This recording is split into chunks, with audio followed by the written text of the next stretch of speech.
안녕하세요. 너무 좀 추우시죠, 어머님들. 네, 너무 추운데 고생하셨습니다. 저도 오늘 차 타고 나오는데 차에서 이거 뭐라 그러죠? 사이드 미러를 여는데 얼음 부서지는 소리가 나더라고요. 그래서 되게 추운데 오늘 또 너무 또 늦게까지 안 하고 딱 이렇게 짧게 해가지고 핵심만 딱 이렇게 전달 좀 드리고 끝내드리도록 하겠습니다. 제가 일단 제 소개부터 간단하게 하고 좀 들어가 볼게요. 제가 김현수라고 하고요. 저는 생활관리와 사회문화를 여러 학원에서 그리고 이투스라는 인강 사이트에서도 가르치고 있습니다.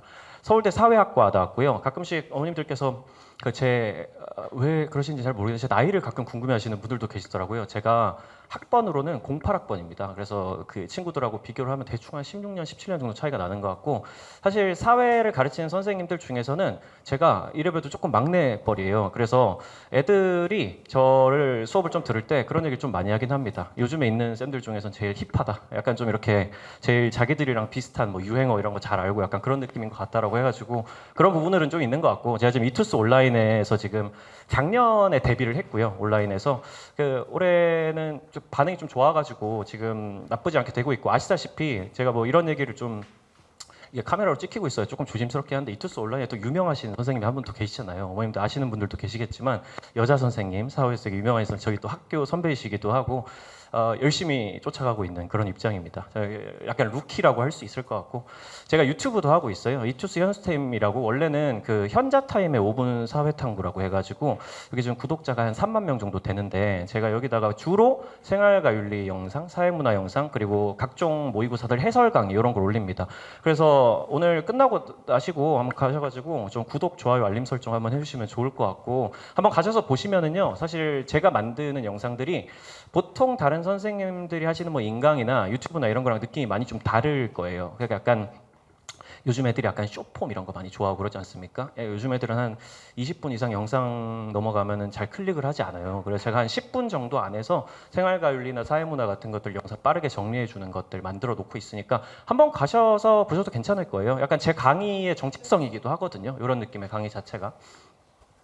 사실 저는 이제 많은 강사쌤들이 뭐 설명회를 하실 때 대충 어떤 걸 하시는지 알고는 있습니다. 뭐 대부분 이제 그런 걸 많이 하시죠. 처음에 이제 등급 컷, 뭐 혹은 이제 등급이 요즘에 어떻게 변하고 있는지 뭐 이런 거 연도별로 이렇게 정리해가지고 보여주시고 뭐 응시자 수가 어떻고 막 이런 얘기 많이 하시는데 저는 설명회에서 그런 얘기 별로 하는 걸 좋아하지 않습니다. 왜냐하면 등급 점수, 뭐 등급 컷 이런 것들이 어머님들께서 지금 듣는다고 해서 그렇게 쓸모가 있는지 전 잘 모르겠어요. 솔직히 말해가지고 과목의 유불리라는 거는 매년 달라집니다. 과목 자체가 사탐이든 어떤 그 외에 국영수라든지 어떤 과목이든 사실은 난이도라는 건 수능해 연도에 따라 가지고 너무너무 많이 바뀔 수밖에 없고 등급 점수라든지 이런 것들이 안정성에서 약간의 차이는 있을지언정 그 외에는 그거 자체를 알고 있다는 것 자체가 자제분들이 수능을 잘 보는 거에 영향을 줄 수가 없어요. 저는 항상 느끼기 때문에 지금부터는 이제 제가 어떤 부분에서 사회문화와 생활관리 만점을 받기 위해서 가장 중요한 게 어떤 것들인지 그리고 제가 그걸 위해 가지고 커리큘럼을 어떤 식으로 짜놨는지 그런 것들에 대해서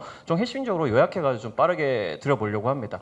지금부터 보여드리는 건 이제 책에도 아마 나와 있겠지만 받으신 거에도 그 후기들이에요. 사실 후기들을 막 일일이 읽어드리는 것도 별로 원하시진 않을 것 같아가지고 이거는 이제 제가 보통 현강에서 가르치는 친구들이 카톡 저한테 보내준 것들이고 합격했다거나 뭐 아니면 점수 잘 받았다거나 이런 것들이고 여기부터는 이제 제 그 인강에 있는 수강 후기란에 달려 있는 것들입니다. 이투스에 가서 보셔도 아실 수 있을 것 같고 사실 쭉 보시면은 느낌이 오실지 모르겠는데 기본적으로 저는 이제 학생들한테 막 이제 뭐 따뜻한 선생님도 좋고 막 되게 재밌게 웃겨주는 선생님도 좋고 그런 것들이 일정 부분 필요한 것도 사실이지만 저는 강사는 어차피 점수를 올려주는 일종의 도구로서의 의미가 가장 강하다고 생각을 하는 사람이고 그래서 다른 부분에 별로 신경을 쓰지 않고 어떻게 하면 얘네들의 점수를 빠르게 올려줄 수 있을지에만 신경을 많이 쓰는 강사라서 보시면 이제 대충 아실 거예요. 그 수강 후기도 그런 것들에 전반적으로 좀 집중이 많이 되어 있습니다. 애들이 써놓은 것들이 대부분 그런 부분에서 도움을 받았다라는 거에 많이 집중이 돼 있으니까 그런 걸 위주로 좀 봐주시면 될 것 같아요.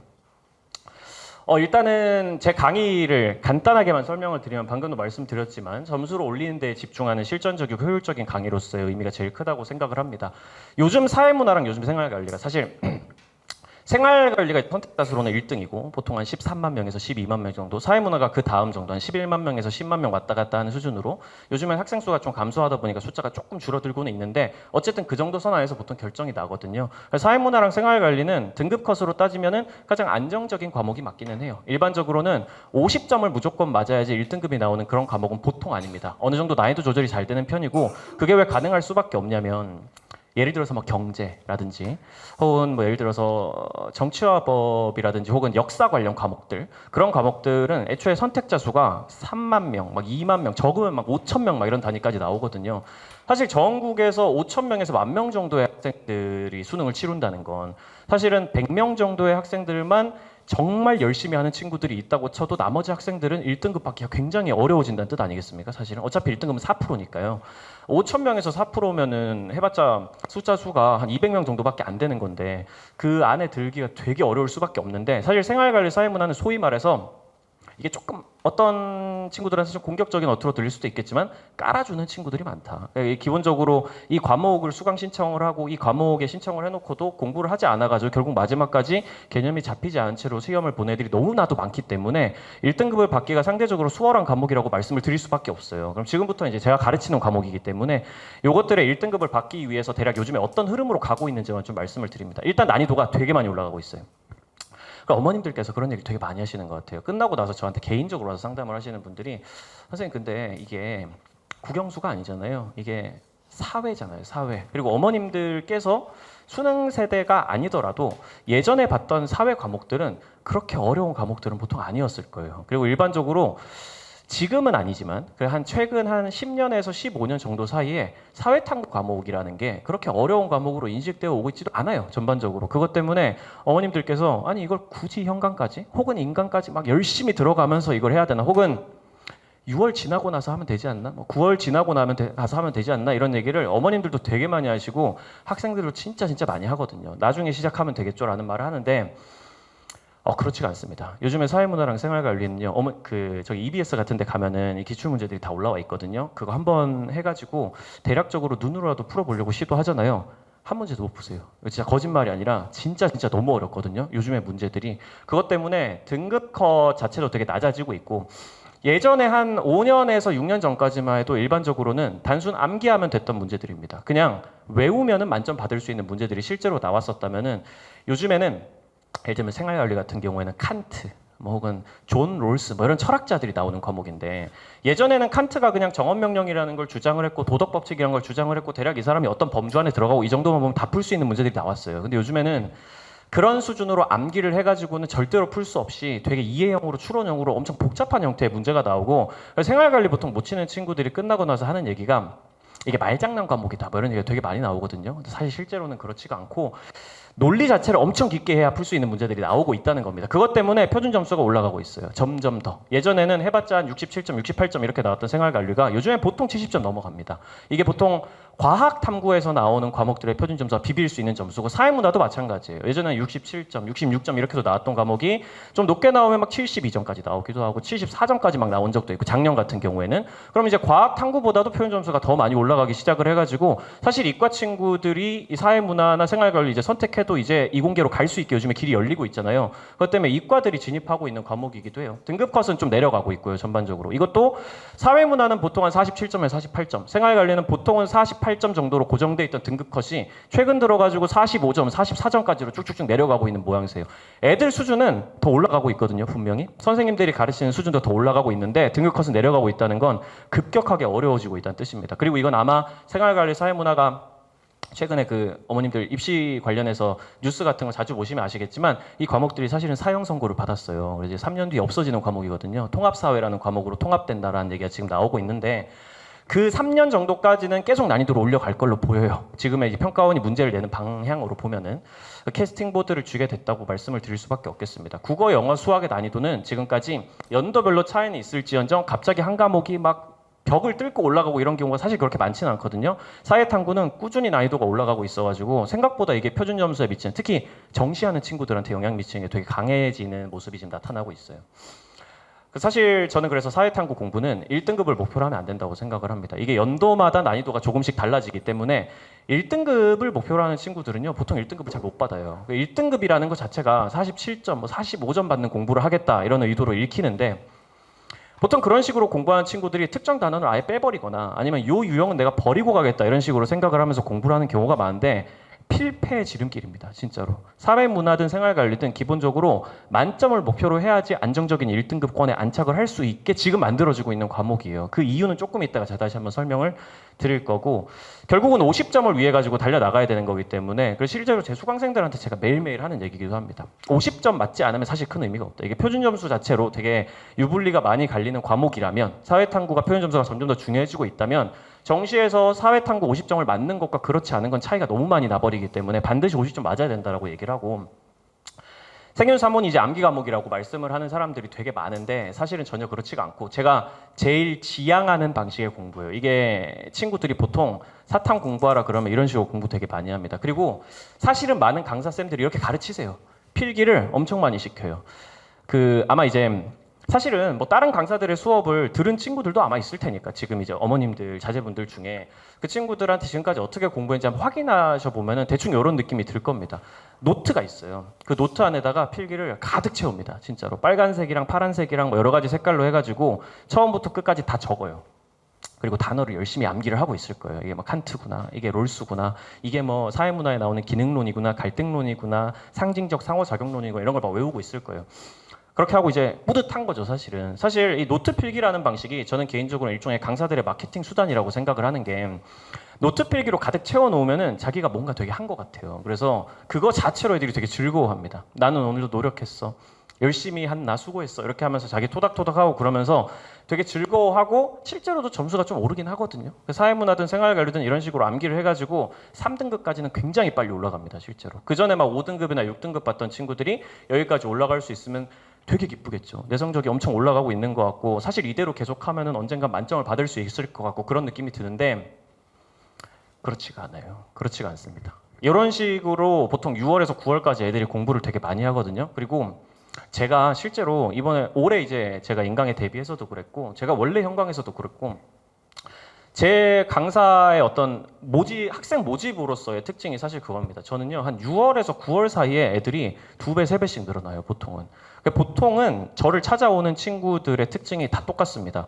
제가 되게 열심히 하고 있는데요, 점수가 안 올라요 라고 얘기를 하면서 찾아와요. 그럼 뭐 다른 강사쌤들의 수업을 듣든 자기가 독학을 하든, 보통 그 친구들이 공부 어떻게 해야 하는지 물어보고 상담할 때 노트 펼쳐보라 그러면 다 똑같이 이런 방식으로 하고 있거든요.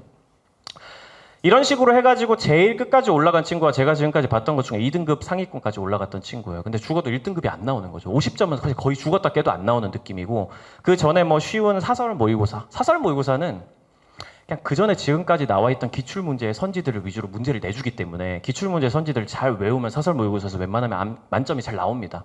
사설 모의고사는 잘 보는데 평가원에서 내는 진짜 수능을 대비하는 시험만 보면 점수가 훅훅 떨어져요라는 친구들이 있거든요. 그런 경우엔 거의 100% 이런 식으로 공부를 하고 있는 거예요. 이해가 안 돼 있고 논리를 설명해 보라 그러면 논리를 전혀 설명은 못하고, 롤스는 이런 단어를 얘기했는데요, 이렇게 외우고 있는데요 라는 얘기까지만 들어가는 친구들이 보통 한계예요. 이거 사회문화도 똑같아요.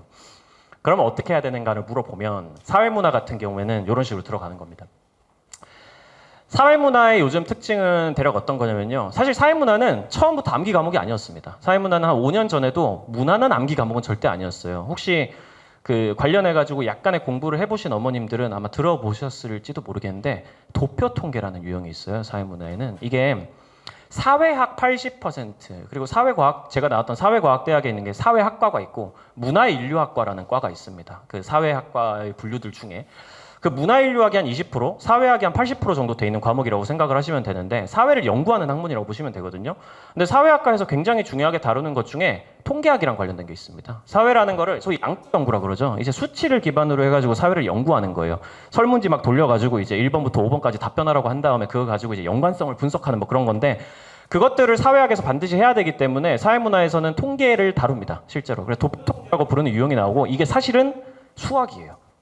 그리고 수학 얘기가 나오는 순간 한숨을 쉬시는 어머님들 되게 많고, 사실 여기 이제 사탐을 선택하러 온 친구들 중에는 사회문화에는 수학적인 요소가 들어간다라는 말을 듣는 순간 이거는 나랑 좀 안 맞는 것 같아 라는 얘기를 하는 친구들 사실 되게 많아요. 그잖아요. 사실은 이과를 처음부터 이 결정하고 달려가는 친구들 말고 사실 저도 문과 출신입니다만 수학을 싫어하기 쉽거든요. 사실은 그것 때문에 이 부분에서 되게 약점을 보이는 경우가 많고, 그런 것들을 포함해가지고 이제부터 만점으로 달려가는 길을 간단히 설명해 드리자면은, 일단은 개념이란 게 완벽하게 숙달되는 건 너무너무 당연한 건데, 사실 사회문화 개념은 이따가 얘기할 생활관리보다는 상대적으로 조금은 쉬운 편에 속해요. 그래서 기본적으로 암기가 되어 있고 그 안에서 약간의 논리 정도만 쌓으면 개념을 이해 못하는 건 있을 수가 없어요. 사회문화는 사탐 과목들 중에서 가장 개념량이 적은 과목입니다. 압도적이에요. 그래서 제일 빠른 시간 안에 성적을 올릴 수 있는 과목이기도 해요. 도표 통계를 그냥 포기하고 내가 제로 베이스에서 일단은 개념까지만 다 맞춰보겠다라고 달렸을 때 도표 통계 문제가 보통 20문제 중에서 3문제, 4문제 정도 나오거든요. 16개 정도 맞추면 대충 42점에서 40점 정도 사이 나올 텐데 그 정도까지 올리면 보통 3등급 선입니다. 3등급까지 올리기에 어떤 과목보다 가장 쉬운 과목인 것도 맞아요. 그래서 내가 만약 최저를 어떻게든 맞추고 싶다라고 하는 학생들이 있으면 3등급까지만 가도 내가 최저선에서 어느 정도까지는 뭐 나쁘지는 않은 선까지도 괜찮을 것 같다라고 생각하는 친구들이 있으면 제가 무조건 사회문화라고 많이 권합니다. 여기다가 도표 문제 4개 중에 하나만 찍어가지고 하나만 맞춰도 거의 2등급 아슬아슬한 수준까지 올라갈 수는 있거든요. 근데 사실은 다들 1등급 받아야 되고 다시 만점 받는 게 제일 좋잖아요. 그런 것까지 하려면 이제 유형이랑 관련된 얘기가 되게 중요해요. 이게 사회문화가 그전까진 그거였어요. 개념 문제 16개 문제를 보통 이제 사회문화에서 다루는 개념이 뭐 사회문화 현상을 바라보는 관점 이래가지고 기능론, 갈등론, 상징적 상호작용론, 뭐 진화론이니 순환론이니 이런 것도 혹시 들어보셨는지 모르겠는데 그런 사회학적인 이론들에 대해 가지고 이 쉬운 개념들을 다루고 그리고 도표통계 유형 문제가 4개 있고 이 정도로 그냥 사회문화 문제가 나왔어요. 지금까지는. 16개 문제는 보통 거의 누구도 틀리지 않습니다. 공부를 한 친구들이라면 웬만큼 맞출 수 있는 수준으로 지금까지 문제가 나와왔고 도표통계 문제에서 승부가 갈리는 싸움이 최근 한 10년 정도의 흐름이었다면은 한 작년 정도를 기준으로 해가지고 소위 일반적으로는 쉽게 냈었던 16개의 개념 문제들 중에 IQ 테스트 같은 문제가 나오기 시작해요. 이게 대충 어떤 느낌이냐면은 원래는 그냥 지문이 이렇게 쭉 있고 거기에 이 이론이 뭔지 맞춰봐라 이 정도의 문제가 5개 선지로 이렇게 나왔었다면은 요즘에는 어떻게 나오냐면은 학생들이 이 개념이랑 관련된 질문을 봤어. 그리고 학생들이 yes 아니요, yes 아니요, 아니요, 아니요, yes, yes 이렇게 대답을 했어. 그리고 학생들이 이 4개의 문제에 대해서 대답을 했는데 이 학생 점수가 2점이야. 그러면 이 질문에 나와 있는 개념은 과연 뭘까? 이런 식으로 문제를 내요. 이게 무슨 말인지 잘 이해가 안 가실 텐데 이거 실제로 문제 봐도 이해가 잘 안 갑니다. 그래서 학생들이 다 틀리거든요, 실제로. IQ 테스트에 내듯이 문제 자체를 되게 복잡하게 내버려요. 사실은 사회학이랑 관련 없는 문제예요.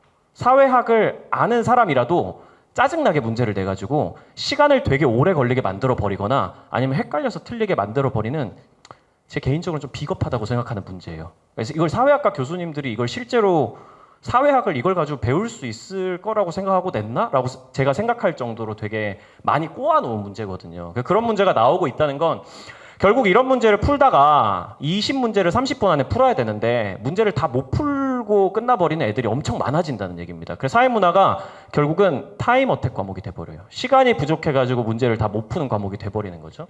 그리고 이거 이제 전통의 킬러 문항이죠. 말하자면은 도표통계 유형이 있는데 이거는 뭐 최근 한 10년 동안 꾸준히 계속 가장 어려운 문제로 정답률이 보통 한 10%, 20% 진짜 어렵게 나온 거 혹시 들어보셨는지 모르겠는데 사회문화가 올해 수능 말고 작년 수능에 정답률 3%짜리 문제가 한번 나온 적이 있습니다. 그러니까 찍은 애들 빼고 다 틀렸다는 얘기예요. 정확히 말하면은 전국에서 이 문제를 제대로 푼 친구들이 저는 50명도 없었다고 단언할 수 있는 수준의 문제였는데 그런 문제도 가끔 어쩌다가 막 나와요. 그러면 이건 거의 다 틀린다고 봐야 되는 거죠. 그런 수준의 도표통계, 수학의 원리랑 관련된 그런 문제라고 보시면 되는데 그렇다고 뭐 절대 못 풀 문제냐라고 하면은 사실 여기 적용되는 수학의 원리들이라는 게 중학교 수준의 원리이기 때문에 이걸 아예 내 아들은 풀 수가 없다, 내 딸은 절대 풀 수가 없으니까 이걸 포기하고 그냥 다른 개념이나 하라고 그래야겠다 이런 식으로 생각하실 필요는 아직은 전혀 없어요. 조금 이따가 다시 한번 말씀드릴 거고 기본적으로는 이런 식으로 흘러가야 되는 겁니다. 첫 번째는 아까도 말씀드렸지만 개념 완성을 하는 과정에서 일반적으로 사회문화에서 나오는 선지들, 단어들 이런 것들을 암기하는 건 기본이에요. 사실 제가 아까 암기하는 식으로 공부하면 안 된다고 말씀드렸던 건 암기를 하지 말아야 된다는 얘기가 아니라 암기는 기본으로 깔고 그 위에다가 아까 얘기했던 시간이 되게 오래 걸리게 만드는 유형들 혹은 도표통계 유형들에 대한 심화 공부가 덧대서 이루어져야 된다는 걸 의미를 한다고 생각을 해주시면 되겠습니다.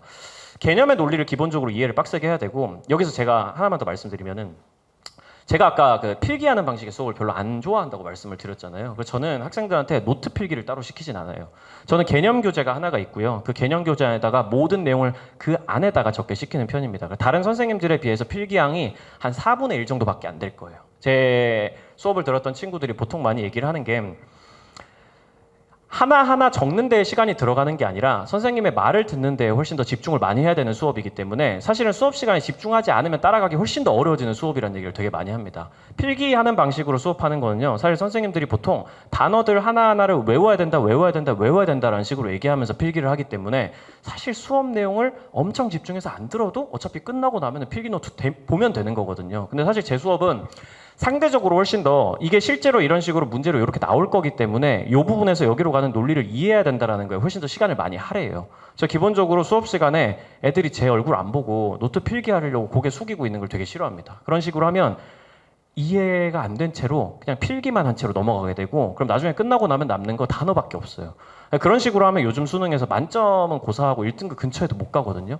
그런 부분에 되게 많이 집중을 하고 있어요. 단권화라는 게 한 권에다가 모든 내용을 다 정리를 해가지고 수능장에서 들고 갈 수 있는 완벽한 나만의 정리된 노트를 그 책으로 만드는 거를 의미한다고 생각을 해주시면 됩니다. 그 다음에 이제 도표특강이라고 하는 게 이 개념 완성은 보통 이제 12월 말에 개강이 돼가지고 한 3월 중순 정도 되면 끝나고요. 기본적으로 한 11주 정도의 커리큘럼이라고 생각해 주시면 될 것 같고 그리고 그 좀 이따가 설명 한번 드리겠지만 방학 특강을 제가 하나 더 하는데 이번에 금요일에 하는 방학 특강이 있는데 그거는 방학 기간에만 해가지고 7주차 완성 커리로 끝낼 예정이긴 합니다. 11주차 커리가 있고 7주차에 좀 더 속성으로 정리하는 커리큘럼 하나 더 있고 그런 거죠.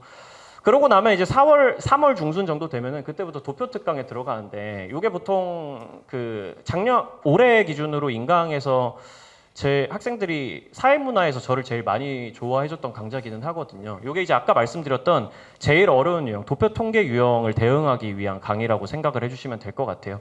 도표 통계의 원리를 완벽하게 학습을 해야 되기 때문에 그 수학적인 원리가 사실 깊게 파고 들어가면 별로 어렵지 않은데 우리 또 사탐 강사들도 결국은 다 어차피 문과 출신이기 때문에 수학적인 원리를 또 빠르게 굉장히 딥하게 설명하라 그러면 사실 막 엄청 잘하지는 못하거든요. 제가 그래서 이악 물고 연습을 해가지고 사실 저랑 되게 친한 친구가 저도 이제 서울대 출신이지만 그 친구는 서울대 통계학 박사과정 이제 교수 임용 준비하고 있는 친구인데 제가 그 친구하고 같이 책을 만들어가지고 그 친구한테 진짜 그 친구가 짜증낼 때까지 이거 수학적으로 어떻게 얘기해줘야 되냐, 어떻게 하면 애들이 좀 더 알아듣겠냐 이런 식으로 막 거의 훈련을 해가면서 만든 커리큘럼이고 그 원리를 되게 기초부터 가르치는 수업이라고 생각을 해주시면 돼요. 그러고 나면 이제 이것들을 반복해야 되는 겁니다. 개념 완성이랑 도표의 원리랑 관련된 부분은요. 일단 확실하게 익히고 나면은 그 다음부터는 까먹지 않아요. 그냥 꾸준히 한 주에 한 시간이라도 투자해가지고 문제들을 조금씩 풀어보면서 되새김질만 해주면은 요거 가지고 6월까지 6평에서 1등급 맞을 수준까지 무조건 만들 수 있다고 장담 드릴 수 있고요. 그 다음으로 넘어가면 이제 6월 평가원이 대략 끝나고 6월 평가원 전후로 해가지고 이제 기출이랑 유형 훈련하는 커리큘럼 하나 있을 텐데 기본적으로 제가 아까도 말씀드렸지만 사회문화가 시간이 부족합니다. 항상 시간이 부족해가지고 끝까지 못 풀고 선생님 막 한 3문제 날렸어요, 2문제 날렸어요, 1문제 날렸어요 이런 애들이 부지기수예요 진짜로. 6월 평가원, 9월 평가원 때쯤 되면은 그런 얘기 어머님들 사회문화 선택한 자제분들이 있는 어머님들은 그 얘기 100% 들을 겁니다. 시간이 너무 부족해. 항상 끝까지 못 풀고 끝나버려. 이런 얘기를 들을 거거든요. 그것만 대응하기 위해서 만든 커리큘럼이 이따가 하나 보여드릴 거고요. 그리고 9월 평가원 넘어가면서부터는 본격적으로 모의고사로 들어가가지고 실전 연습 계속 하는 거예요. 30분 딱 재고 내가 요 시간쯤 지날 때쯤에는 몇 번 정도를 풀고 있어야 되고 내가 도표 통계 문제를 본격적으로 풀기 전까지는 몇 분 정도를 남겨놔야 되고 내가 시험장에서 문제를 풀다가 당황했을 때는 이런 식으로 마음을 가다듬고 다시 어느 부분부터 파고 들어가야 되는지를 전반적으로 가르쳐주는 부분이 이제 모의고사에서 실제로 되고 애들이 모의고사를 최대한 많이 풀어보긴 해야 됩니다. 9월 평가원이 끝나면요. 그 전까지는 그렇게까지 많이 풀 필요는 없고 생활관리는 사회문화랑은 좀 많이 다른 과목이에요. 일단 이거는 시간이 부족하지 않습니다. 절대로요. 생활관리에서 시간이 부족하다 그러면은 좀 문제가 많은 친구예요. 이게 생활관리에서 기본적으로 여기는 그냥 이런 문제가 나온다고 보시면 돼요. 야 여기 칸트야. 야 그리고 여기 벤담이라는 뭐 공리주의 학자 뭐 이런 사람이야. 뭐 아니면 뭐 옛날에 데카르트라는 사람이야. 뭐 이런 사람들 여기 있지? 갑, 을 여기 있어. 그러면 너 칸트가 뭐라고 말하는지 이거 맞는지 틀렸는지 확인해봐. 그냥 이런 식으로 문제가 나와요. 다른 식으로 문제가 나오지 않습니다. 그러면 그건 알면 맞추고 모르면 틀리는 문제인 거예요. 그냥 머릿속에 있는 지식들, 머릿속에 니들이 지금까지 쌓아온 지식이랑 논리들을 가지고 새로운 얘기를 추론할 수 있니? 너 이거 기억하고 있어? 이 정도 물어보는 시험이라고 생각을 하시면 되거든요. 생활관리에서 핵심은 이겁니다. 시간도 부족하지 않고 뭐 유형이 복잡하고 이런 것도 전혀 없어요. 뭐 수학적 원리 그런 거 근처에도 안 갑니다. 이건 철학이기 때문에 그런 거예요. 생활관리란 과목 자체가. 근데 학생들은 어려워하고 50점이 만점으로 안 나온 지 꽤 됐습니다. 생활관리에서. 그럼 변별력을 계속 유지하고 있다는 소리잖아요. 어떻게든. 사회문화에서 무기로 활용하는 수학적인 원리도 안 내고 유형을 복잡하게 꼬지도 않는데 계속 이렇게 등급컷이 안정적으로 나온다는 거는 어떻게든 어렵게 낸다는 건데 그걸 결국 생활관리에서는 이런 식으로 합니다. 보통 학생들이 공부하면 어떻게 할까요? 어머님도 어떻게 생각하세요? 인강 같은 걸 들어요. 혹은 현강에 가가지고 수업을 들어요. 개념 완성 수업을 들으면서 필기노트를 꽉 채워요. 그래가지고 암기를 하고 그 다음에 이제 기출 문제를 보겠죠. 기출 문제들 지금까지 10년 넘게 쌓여 있습니다. 그 막 봐요. 열심히 풀고 기출 문제에 있는 소위 말하는 선지들 1, 2, 3, 4, 5 이런 걸 막 열심히 외우잖아요. 애들이 보통은. 그렇게 하면은 그 수능 정도 됐을 때는 정말 대충 공부를 하지 않는 이상은요. 지금까지 기출문제에 10년 동안 나왔던 선지를 머릿속에 다 들어가 있습니다. 그걸 문제로 그대로 내잖아요.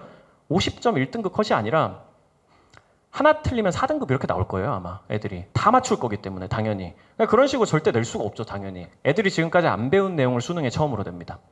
그게 아예 안 배운 내용이라는 건 절대 아니거든요. 지금까지 수업 시간에 혹은 교과서에 혹은 기출 문제들에 혹은 수능 특강이나 수능 완성 같은 EBS 연계 교재들에 어떤 식으로든 조금씩 편린이라고 보통 그러죠. 파편적으로 이렇게 막 제시되어 있던 논리들을 융합을 해가지고 처음 보는 것 같은 선지를 출제해요. 이분들이. 그러니까 애들은 이런 걸 보면요. 난 태어나서 이런 걸 공부해 본 적이 한 번도 없는데 라고 생각을 하지만 사실은 그렇지가 않아요. 공부를 제대로 안 한 거죠. 분명히 지금까지 배워왔던 기출문제든 연계교재든 이런 데 적혀 있었던 내용인데 그걸 주의 깊게 보지 않고 지나갔던 친구들이 수능에서 우수수 털리는 현상을 경험합니다. 그래서 생활관리의 특징이 뭐냐면요. 이것도 이제 고3이 시작되고 자제분들이 사탐을 시작하면 어머니들이 많이 듣게 되실 얘기인데 사회문화는 못 보는 애들은요. 계속 못 봐요. 잘 보는 애들은 계속 잘 봅니다. 사회문화는 딱 그런 과목이에요. 기초부터 쌓아가면은 되게 안정적으로 유지가 되는 느낌인데 생활관리는요. 엄마 내가 3월 학평에 50점을 맞았는데 이번에 35점이 나왔어. 이런 게 가능한 과목이에요. 엄청 널뛰기를 하고요. 그 문제가 어떤 방향으로 나오고 평가원 모의고사냐 아니면 뭐 학력평가냐 그런 건 아시죠? 6월이랑 9월이랑 수능을 출제하는 기관이 같습니다. 평가원이라고 부르는 집단. 그리고 3월이랑 4월이랑 7월이랑 10월에 모의고사를 또 보는데 그건 보통 교육청들이 내요. 서울시 교육청이니 경기도 교육청이니 이런 데서 내거든요.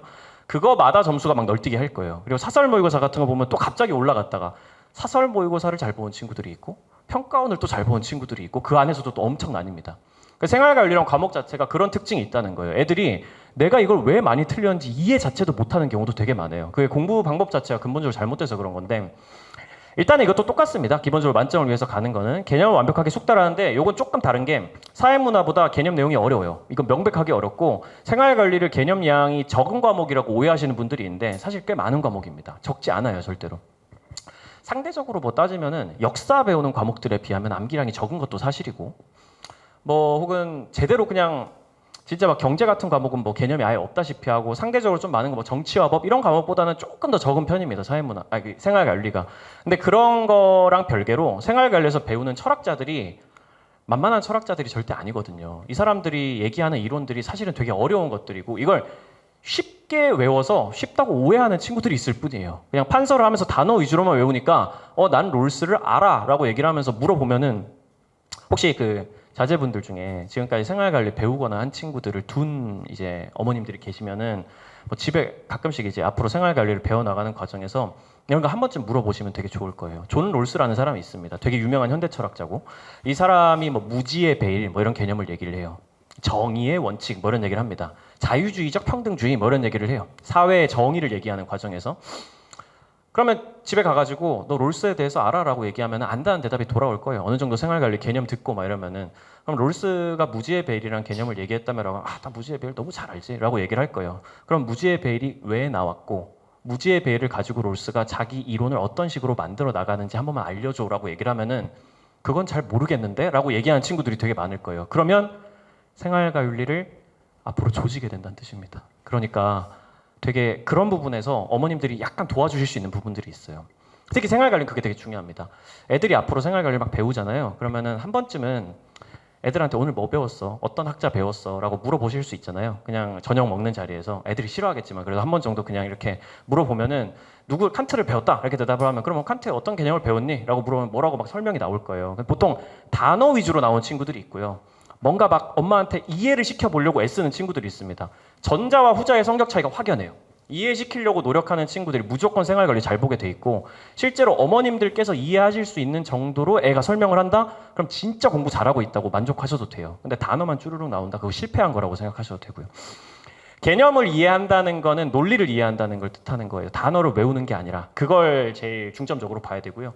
기존 선지를 스스로 해설할 수 있는 능력들, 그러니까 기출 문제들 열심히 외운다고 제가 아까도 말씀드렸는데 기존에 있는 선지들을 외우고 있는 애들은 많아요. 뭐 칸트가 이런 선지가 예전에 출제가 돼가지고 O가 나왔니, X가 나왔니 이거 외우는 건 뭐 사실 누구나 할 수 있는 거니까요. 근데 그 선지가 왜 맞았는지 왜 틀렸는지 물어보면 또 그것도 모르는 친구들이 진짜 엄청 많습니다. 그냥 틀린 거 아니에요? 라고 대답하는 친구들이 생각보다 많아요. 어머님들께서 막 표정을 지금도 보면은 아니, 어떻게 그럴 수가 있지? 뭐 그따구로 공부를 할 수가 있지라는 표정이 살짝씩 보이는데 하다 보면 그렇게 하게 됩니다. 실제로. 왜냐면 그게 더 편하거든요. 그렇게 하면은 사설 모의고사에서 나오는 문제 정도는 맞추니까 그런 식으로 공부하는 게 사실 편하다고 생각해서 다 그렇게 하게 되는 거예요. 근데 이렇게 하면 안 되고 당연히 기존 선지가 확실하게 O인지 X인지를 자기가 설명할 수 있는 능력이 있어야 된다는 거. 기출문제랑 EBS에서 제시문이랑 선지를 꿰뚫기라고 말씀을 드렸는데 사실 제가 이 부분을 제일 많이 강조를 좀 드리고 싶어요. 기출문제에 있는 선지, 제가 지금까지 막 선지, 제시문 이런 얘기를 막 해왔는데 왜 보통 문제 보시면요 이런 식으로 되어 있습니다. 6번 뭐 다음 사상가 중 옳은 것, 다음 사상가의 설명 중 옳은 것을 고르시오 이렇게 되어 있고 아래쪽에 네모칸이 있고요. 그 안에다가 갑, 을 뭐 이런 식으로 해가지고 되게 긴 글이 들어가 있어요. 보통 문제가. 그리고 보통은 아래 1, 2, 3, 4, 5 이렇게 나와 있습니다. 1, 2, 3, 4, 5라고 나와 있는 게 답을 골라야 되는 선지라고 부르는 거고요. 이 네모칸 안에 들어가 있는 긴 글을 보통 제시문이라고 그래요. 이 제시문을 안 보고 넘어가는 친구들이 진짜 많습니다. 근데 보통 여기서 다음에 수능이랑 관련된 내용이 나와 있어요. 그게 핵심이에요. 이건 진짜 중요하게 기억을 해주실 필요가 있습니다. 애들한테 어머님들께서도 충분히 한 번 정도 얘기해주면은 애들이 좀 더 강한 인상을 받고 노력해 볼 수 있는 부분이에요. 이건 실제로. 이 제시문을 해설하는 강사도 생각보다 그렇게 많지 않고요. 이걸 혼자서 해설을 제대로 해가지고 자기화시키는 그런 친구들은 거의 0%라고 말씀을 드릴 수 있을 것 같아요. 근데 사실 여기 나와 있는 내용들이 별거 아닌 것 같아요. 보통 애들이 문제를 어떻게 푸냐면요. 답을 딱 보고 막 읽다가 정언명령이라는 단어가 딱 나오면은 여기 칸이라고 써요. 아 이거 칸트구나 이렇게 씁니다. 그리고 이걸 막 읽다가 뭐 무지의 벨 뭐 이런 단어가 아까 얘기했던 거 나오면은 여기 롤이라고 써요. 롤스구나. 나머지는 절대 읽지 않아요. 애들 공부하는 거 보면은 제시문 부분은 깨끗합니다. 복습도 하지 않고요.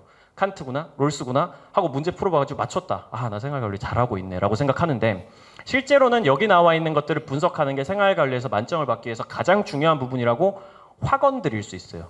근데 생각보다 요거에 집중한 애들이 너무너무 적습니다. 그래서 변별력이 유지되는 거예요. 모든 애들이 요 부분에 집중을 잘해주면 사실은 변별력은 앞으로 유지되지 않을 겁니다. 그 부분을 해설하는 데 사실 제일 중점을 둔 게 제가 지금부터 만드는 커리큘럼이기도 해요. 이 부분에서 이 제시문을 분석하는 게 사실 쉽지는 않거든요. 그러니까 사실은 강사가 해줘야 될 역할이라고 저는 생각을 하고 있고 그 부분에서 애들한테 도움을 제일 많이 주고 있습니다. 생활관리는 상대적으로 좀 단순하게 뭐 도표 통계 유형 이런 게 없기 때문에 그냥 개념을 완벽하게 숙달하고 논리를 이해하고 그리고 아까 말씀드렸던 제시문과 선지들을 완벽하게 분석해가지고 내거화 시키는 거 그것만 하면 만점까지 가는 길이 그냥 끝난다고 보시면 돼요. 다만 그게 되게 힘들고 지루한 과정인 거죠. 꽤 오래 걸어야 되는 과정인 거예요. 개념 강의에서 제가 아까 말씀드렸지만 단권화 시킵니다. 저도 필기 별로 좋아하지 않는 강사라고 아까 말씀드렸고 기본적으로 이해시키는 게 훨씬 중요하다고 말씀드렸고 생활관리에서 그게 압도적으로 중요합니다. 처음에 개념 쌓을 때 암기식으로 외워가지고 하는 친구들은 나중에 결국 그거 다시 공부해야 돼요. 처음에 공부를 할 때부터 내가 이거를 어머니한테 가가지고 설명을 한다? 철학 아예 모르는 사람한테 가서 설명해도 이해시킬 수 있다라는 생각으로 들으면서 공부해야 되고 이게 그리고 제가 이렇게 막 말씀을 드리면 특히 지금은 이제 학생들이 아마 없는 것 같은데 보통 학생들이 가끔 이렇게 와가지고 제가 설명해서 이렇게 말을 하잖아요. 이게 이해를 시킬 수 있을 정도로 해야 된다. 뭐 논리를 확실하게 이해를 해야 된다. 이러면은 표정이 딱 그런 느낌이긴 하거든요. 겁내 뜬금없는 소리 하네. 무슨 뭐 이해가 뭐 어쩌고 나는 뭐 그런 식으로 공부해본 적도 없고 그렇게 할 생각도 없고 무슨 말을 하는지도 잘 모르겠다. 약간 이런 표정으로 듣는 학생들이 있는데 그런 친구들은 제 수업 들어가면 좀 혼나는 경우가 되게 많아요. 실제로 그런 태도로 수업을 듣는 친구들이랑 안 그런 친구들은 크게 차이가 나고 이거 어떻게든 이 항목 제가 머리에 집어넣어 주려고 노력을 많이 하는 게 결국은 논리 넣어놓기입니다. 그게 확실하게 기반이 되고 나면은 그 다음에 요구하면 이제 끝나는 거예요. 사실 요 두 단계가 핵심이라고 생각하시면 됩니다. 선지는 당연히 외워야죠. 이거 당연히 외우는 거고 당연히 외우면서 이게 O인지 X인지 이유를 이해하는 게 제일 중요한 거고 제시문을 분석한다는 건 이제 뭐냐면 지금까지 선지 열심히 있었던 것들 외우고 요 개념 강의에 있는 내용들을 확실히 이해하고 이러면은 그게 완벽하게 됐다는 가정하에 42점에서 45점 정도 맞는다고 생각하시면 돼요. 남은 두 문제. 그러니까 완전 처음 보는 내용이 결국은 수능에 나오는데 그 완전 처음 보는 것 같아 보이는 내용을 나 이거 옛날에 제시문에서 현수쌤이랑 같이 한 적 있어. 나 옛날에 제시문에서 이런 식으로 요 부분 논리 한 번 더 정리해가지고 기억한 적 있어. 라고 하면서 맞출 수 있는 애들이 이걸 한 애들이에요. 사실은. 그리고 이 제시문은 결국 기출문제에 있거나 EBS 연계교재에 있습니다. 요 안에서 다 나온다고 보시면 돼요. 그러고 나면 이제 모의고사로 이거 반복하고 나서 이것들 반복해가지고 완벽하게 숙달시키고 나서 그러고 나면 이제 모의고사로 끊임없이 반복하는 겁니다. 계속 반복하면서 제가 모의고사를 직접 제작하고 좀 1년에 좀 어마어마한 양의 모의고사를 뽑아내가지고 계속 훈련을 시키는데 그리고 조금 이따 보시면 아시겠지만 제가 막 OX 선지도 다 정리해 놓은 게 있어요. 한 1600개 정도 OX 선지 막 만들어 놔가지고 그거 가지고 계속 반복하고 그러는데 그 과정을 통해 가지고 계속 비어있는 논리들을 재학습을 하는 거죠. 그 과정에서 저한테 물어보기도 하고 자기가 스스로 깨닫기도 하고 그런 과정을 거치면서 만점이 돼갑니다. 여기까지가 이제 만점으로 가는 길이었다면 지금부터는 제 수업을 간단하게 그냥 정리를 빠르게 좀 드릴게요. 조금만 빠르게 한번 가볼게요. 논리 이해 중심 강의라는 건 앞에 제가 충분히 설명드린 것 같습니다. 생활과 윤리, 사회문화에서는 사실 그 5개념이란 것 자체가 등장할 일이 거의 없거든요. 그러니까 이거 사회학에서 나오는 개념이란 게 수준이 엄청 높진 않아서 사실 여기서 나오는 부분에서 개념을 잘못 가르쳐가지고 문제가 됐다? 뭐 아니면 수능에 나오는 개념인데 어떤 강사가 사회문화 개념을 잘못 가르쳤다가 애들이 그 개념을 그대로 수능에서 틀렸다? 그분 강사 은퇴하셔야 됩니다. 실제로 그 정도로 그렇게까지 어려운 부분은 아닌데 생활 관리는 어머님들 중에서 이거 미리 공부하신 분들이 보통 이런 얘기 많이 하시는데 강사가 어떤 얘기를 딱 했어요. 수업 시간에. 근데 그걸 누군가 캡처를 해가지고 어떤 모의고사에 나온 선지랑 같이 뭐 수험생 커뮤니티 사이트 같은 데 막 올립니다. 이 선생님은 칸트가 이렇게 말했다고 했는데 여기서 문제가 나왔는데 그거 아니라는데? 이런 얘기들이 나와요. 소위 일타라고 하시는 선생님들 예외 없이 그런 얘기가 나옵니다. 그리고 사실은 엄밀히 말하면 그 문제에서 완전히 벗어나는 건 불가능해요. 왜냐하면 아무리 강사가 열심히 원전을 보고 원래 그 사상가들이 쓴 원래 책을 보고 열심히 공부를 한다고 해서 그 원본에 나온 문장을 다 외울 수는 없잖아요. 그 문장을 설명하는 과정에서 약간의 논리적 오류가 소소하게 발생할 수는 있다고 저는 생각을 합니다. 그래서 이 5개념이라는 게 저는 막 어떤 사람이 5개념이 터졌다고 해서 그 사람은 절대 들으면 안 되는 그 정도라고 생각하진 않아요. 근데 제가 제일 적다고 말씀드릴 수 있을 것 같아요. 그거랑 관련해가지고 제일 최근에 공부를 한 사람일 거고 아마도 지금도 계속 원전을 읽어보고 있는 과정이고 그 과정에서 5개념 논리적으로 약간 전달을 하다가 오해가 발생하거나 그런 상황에서는 아마 누구보다 제일 빨리 수정해 주는 사람이 저일 겁니다. 그런 부분에서는 별로 걱정하지 않으셔도 될 것 같아요. 전문성이랑 관련된 부분에서는. 아까 제가 제시문이랑 관련해가지고 많이 말씀을 드린 게 이건데 선지를 외우거나 그냥 필기를 해가지고 암기를 하는 공부를 저는 보통 사후적인 분석이라고 부릅니다. 문제가 나오고 나서 나 이렇게 사회문화도 사실 마찬가지인데 문제가 일단 딱 나오고 나서 강사가 해설 강의를 찍으면서 야 이건 이렇게 푸는 건데 왜 이걸 못 푸니라고 얘기하는 거는 전 되게 건방지다고 생각해요. 사실 제가 어릴 때 수학 같은 거 들으면서도 혹은 사회문화 같은 거 들으면서 똑같은 생각을 많이 했는데 선생님들이 해설 강의 같은 걸 찍으면은 그런 식으로 가게 되는 경우가 되게 많아요. 이 문제는 이런 원리를 적용해가지고 이렇게 풀면 됩니다라고 정석적으로 해설하는 건 사실 누구나 할 수 있는데 문제는 애들이 그 강의를 들으면서 이런 생각을 한다는 거죠. 아니 저렇게 정석적으로 푸는 거를 이해하고 맨 처음에 나도 저렇게 풀 수 있으면 너무 좋은데 나는 시험장에서 저 문제를 봤을 때 저렇게 풀 수 있는 생각이 안 나는데 그걸 어떻게 해야 되냐고 물어보는 친구들이 진짜 많거든요. 사회문화에서도 마찬가지고 생활관리에서도 마찬가지입니다. 생활관리에서는 아까 얘기했듯이 제시문을 분석하는 과정을 통해 가지고 앞으로 나올 선지가 뭔지에 대해서 미리 예측하는 과정이 정말 중요해질 수밖에 없고요. 그건 강사의 온전한 실력이라고 생각해요. 저는. 그 다음은 사회문화에서 어떤 유형이 나올지에 대해서 예측하고 그 유형을 반복적으로 학생들한테 숙달시켜줘가지고 니네가 이 문제를 봤을 때 어떤 식으로 푸는 게 가장 빠르게 함정을 피하면서 풀 수 있는지에 대해서 설명해주는 것도 강사의 역량이라고 생각합니다. 그런 식으로 수업을 만들어 나가고 있고 무의미한 필기를 지향한다는 것도 많이 말씀드린 것 같아요. 저는 필기해가지고 외워서 점수를 올린다라는 사고방식을 되게 싫어하는 편입니다. 어떻게든 이해를 해야 되고 어떻게든 실전에 맞는 공부를 해야 되는 거고 그걸 위해서 필기 양을 많이 줄여서 필기 싫어하는 친구들은 사실 제 수업을 되게 좋아하는 편이기도 해요. 단거나 해가지고 최적화 교재 그리고 수업에 맞춰진 교재를 만들어야 된다고 저는 생각을 하기 때문에 교재랑 상관없이 그냥 필기 노트를 따로 만들고 이런 것도 별로 안 좋아하고 교재 안에다가 제일 필요한 내용들을 다 넣어놓고 그 안에 추가 필기를 해가지고 한 권 안에 몰아넣는 거를 목표로 하고 있습니다. 그래서 자료는 그 뒤쪽에 보시면은 뒤쪽으로 좀 넘겨주시겠어요? 아마 뒤에 보면은 아마 다른 자료인가 봅니다. 네, 다른 자료 보시면은 이렇게 산에 올라가고 있는 사람이 뭐 보트 같은 거 지고 올라가고 있는 사람이 그려져 있는 자료가 있을 텐데 그게 제가 보통 매년 한 3월쯤에 그리고 6월쯤에 9월쯤에 이제 반복해가지고 만드는 자료라고 생각하시면 됩니다. 그게 생활관리에도 있고 사회문화에도 있고 기본적으로 선지를 제가 정리를 해야 된다고 말씀을 많이 드려요. 제가 현강생들한테 제공하는 자료는 단순한 선지 모음이 아니고 말 그대로 예측하는 선지 모음이라고 생각하시면 됩니다. 기존에 나와 있던 가장 중요한 선지들은 그 안에 다 들어있고요. 그 안에 플러스 알파 해가지고 앞으로 이런 선지가 나올 것 같아. 내가 올해 EBS 분석해봤는데 지금까지 나온 기출문제 분석해봤는데 이 제시문에서 이 정도 내용은 빼가지고 앞으로 선지로 나올 수 있을 것 같으니까 이거 미리 외워놔라고 하고 이건 제가 친구들한테 나눠주는 자료들 중에 제일 값진 자료라고 감히 말씀드릴 수 있습니다. 실제로 이것만 확실하게 외우고 들어가가지고 무난하게 1등급 받는 애들이 진짜 많거든요. 이 자료랑 관련해가지고는 제가 보장을 좀 드릴 수 있을 것 같고 그 외에 뭐 생활관리에 나와 있는 중요한 제시문 같은 거 모아가지고 따로 나눠준다든지 그리고 나중에 가면 이제 모의고사 같은 것 중에서도 되게 어려운 모의고사를 제가 현강 전용으로만 따로 뽑아요. 그렇게 해가지고 현강생들한테 따로 나눠주는 그런 수업도 진행을 하고 있습니다. 현강 관리는 대략 이런 식으로 진행된다고 보시면 될 것 같아요.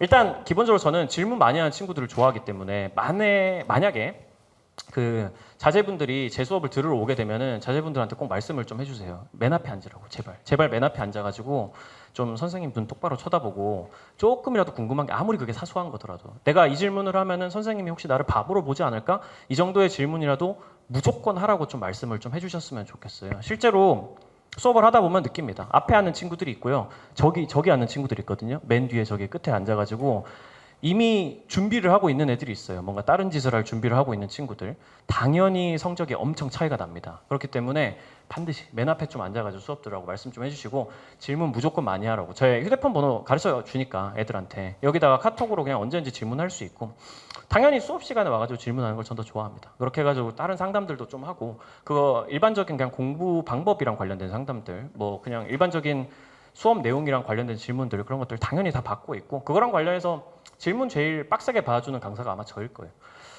조교들이 대신 받지 않고 저는 적어도 현강생들은 제가 직접 받아줘야 된다고 생각을 하고 있기 때문에 제가 직접 다 받고 있습니다. OX 선지로 학습 확인하는 거는 아까 말씀드렸던 그 자료예요. 그 자료기도 하고 개념 교재 안에도 OX 선지가 기본적으로 들어가 있기 때문에 매주 그거 체크하면서 들어갑니다.